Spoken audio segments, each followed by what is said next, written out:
Hello everybody, welcome to the Empressive channel. There are a few topics I want to discuss in this video. First, starting with the controversy surrounding Michael B.Jordan and his new RUM. Recently, Michael B.Jordan faced a lot of backlash from some Trinidadians for naming his new RUM company Jouve. Now, if you don't know, Jouve is an important carnival tradition and it is celebrated in Trinidad and Tobago and other parts of the Caribbean. It's actually very significant to the culture. Now, during the time of slavery, when the French colonizers settled in Trinidad, they had these masquerade balls and these festivals. Slaves obviously could not participate, so they ended up creating their own festivals using their own African rituals and music and folklore. And these early celebrations eventually evolved into the carnival celebrations that we know today. Now, here's some more history behind this significant celebration. In the early 1800s, when the British took over Trinidad and Tobago, slavery grew at an all-time high due to the practice of slave trading, and African slaves were brought over to work in the sugarcane fields. And slave masters would actually mock the slaves. They had nighttime parties where the landowners would dress up and imitate garden slaves. When the slaves were finally emancipated in 1838, they took over these parties, and the celebration was called the Canboulay. During the Canboulay, the freed slaves started imitating their former masters who mocked them in the past. Also, they started burning canes to commemorate the difficult harvesting of the burnt cane fields during their time of slavery. And I kind of believe that the burning canes was a way to symbolize their freedom from working in the cane fields. It was almost like they were getting the last laugh and taking their power back. The British authorities viewed these celebrations as a threat, and they attempted to suppress the gatherings, which did end up leading to physical clashes and riots between 1881 and 1884. So today, Trinidadians observe and reenact those riots and reflect on how their people suffered for simply celebrating their emancipation. Canboulay is an important part of the Trinidadian carnival, and the carnival can't start without it. And also, Jouve evolved from those Canboulay festivals. So as you can see, this tradition is very meaningful to the people of Trinidad and Tobago, and everybody can celebrate it. Jouve is celebrated in various countries, especially in the islands. But this is not the type of festival that you capitalize off of. And this is why Michael B.Jordan got a lot of flack.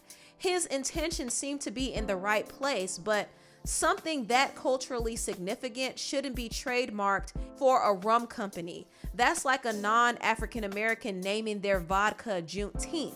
That would be offensive because Juneteenth is a significant holiday that commemorates the emancipation of slaves in America. So it wouldn't be right for anyone who's not Black American to capitalize off of Juneteenth and trademark it. So therefore, it's not right for people who aren't Trini to capitalize off of Jouve.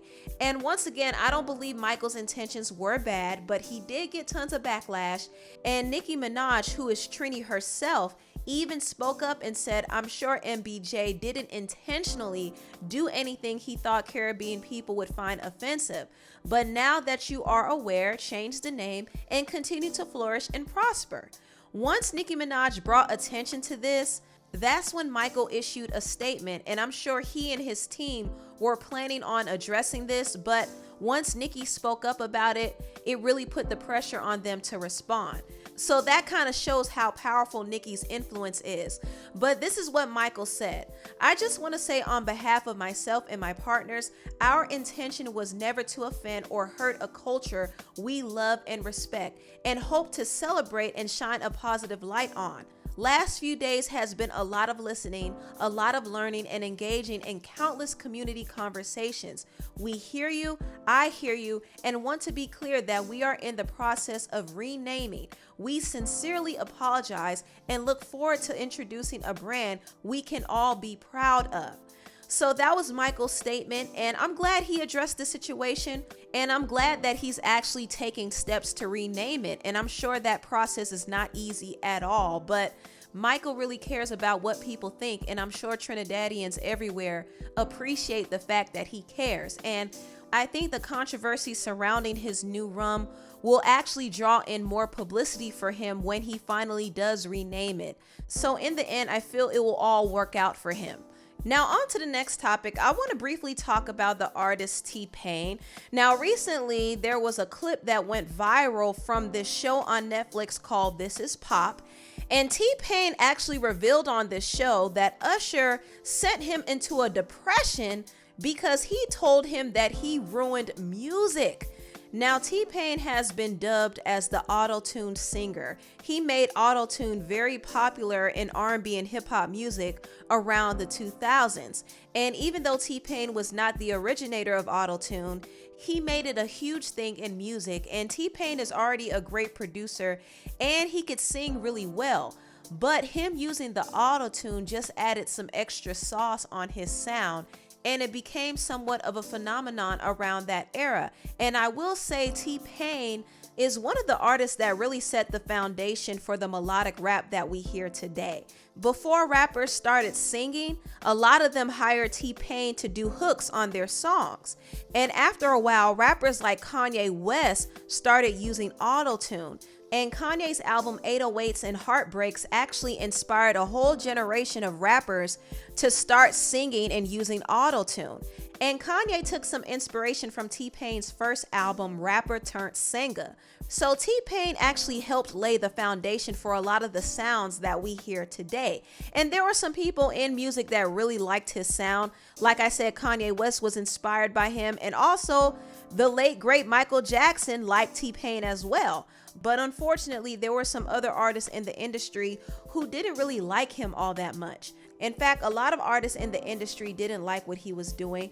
Jay-Z released a song called Death of the Auto-Tune, which was an obvious dig at TPain. And also artists like Christina Aguilera was walking around wearing shirts saying auto-tune is for ussies. Also, Usher was very upset with TPain, and he actually blamed him for ruining music. And this is actually what TPain revealed in the This Is Pop series. We was actually going to the 2013 BET Awards, and we were all in first class, and I went to sleep. I was awakened by the flight attendant. She said, Usher would like to talk to you in the back. So I got up and went back, and it was like, how's everything going? Quick small talk, no big deal. And he was like, man, I want to tell you something, man. I was like, what's good? I thought he was about to tell me something real. He sounded real concerned. He was like, man, you kind of f***ed up music. I didn't understand. Usher was my friend. He was like, nah, man, you really f***ed up music for real singers. Literally at that point, I couldn't listen. Is he right? Did I fuck this up? Did I fuck up music? And that is the very moment. And I don't even think I realized this for a long time. That's the very moment that started like a 4-year depression for me. It was a sucky fucking moment. And it felt like everybody just hated me. Every time I saw a troll having his day or somebody just f***ing with me, I always think back to when Usher said I f***ed up everything. And I'm like, maybe I am a big f*** up. Just in that whole 4-year span, it was so many times. Can't even count them on my hands how many times I told my wife, I just don't want to do this anymore. When I heard this, I actually felt really bad for TPain because he really did take a bad rap in the music industry for using auto-tune. And a lot of people were jealous of the fact that he was so successful with it. And he really made it harder for other artists to keep up. Usher in particular had a hard time trying to find his place in the music industry again, because after he released Confessions and took that 4-year break, music changed a lot, and he kind of struggled to keep up with the newer artists and the new sounds of that time. In 2008, when he released his album Here I Stand, it did not do nearly as well as his Confessions album, and that was a huge disappointment to him. So he realized that he had to do something different with his sound. On his next album, he did experiment more with up-tempo dance songs, and he also experimented with a little bit of auto-tune on his song OMG. But I believe that Usher's decline from his Confessions era really affected him, and he wanted to find somebody to blame, so he ended up blaming TPain. And it's possible that Usher may have been a little upset with TPain because Usher actually was supposed to have a collaboration with Michael Jackson and TPain, and this was supposed to be a big record. TPain actually had somebody do the reference track for the song, but this person leaked the song, and when Michael Jackson heard that the song was leaked, he didn't want to record it anymore. So that whole collaboration was sabotaged because someone from TPain's team leaked it, and I'm pretty sure Usher was pissed. So maybe that's probably another reason why Usher went up to TPain and said that he ruined music, but I don't think it was right for him to do that at all. That was kind of a jerk move on his part, but I realized that he only said that to him because he was feeling frustrated in his own career. Now on to the last topic. I want to briefly talk about the rapper Trick Daddy disrespecting Beyonce. Now, Trick Daddy was on Clubhouse with a bunch of other people, and they were talking about how Beyonce can't sing. And also, Trick Daddy said that Jay-Z is not really one of the greatest rappers of all time. He was given that stamp because New Yorkers needed a hip-hop hero. Now, in my personal opinion, Jay-Z is definitely one of the greatest rappers alive. Some people have different opinions about that, and that's fine. But one thing I can't understand is when people say that Beyonce can't sing. That's always very weird to me. I don't understand that at all. And I'm going to give my thoughts about it, but first I'm going to play what Trick Daddy said. So Beyonce can't sing. I don't like Beyonce. Okay. She definitely can't I don't sing. know why they be thinking she can sing. They just Man, I watched my godmama train Beyonce, give her vocal lessons all her career, man. Beyonce can't go. All she do is holler. But what I said was, I don't think Beyonce could sing, and that Beyonce is to R&B what Jay-Z is to the state of hip-hop in New York at the time when Jay-Z began considering himself as the king of hip-hop, the king of the GOAT of our rap, which is my opinion. And opinions like buttholes, without them you'd be full of doodle.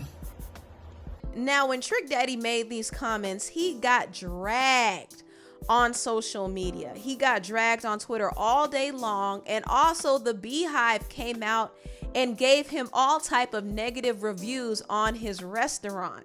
And the Shade Room and It's On Site actually reposted some of these reviews, and some of the reviews were absolutely hilarious. I'm not gonna lie, I was screaming laughing at some of these comments.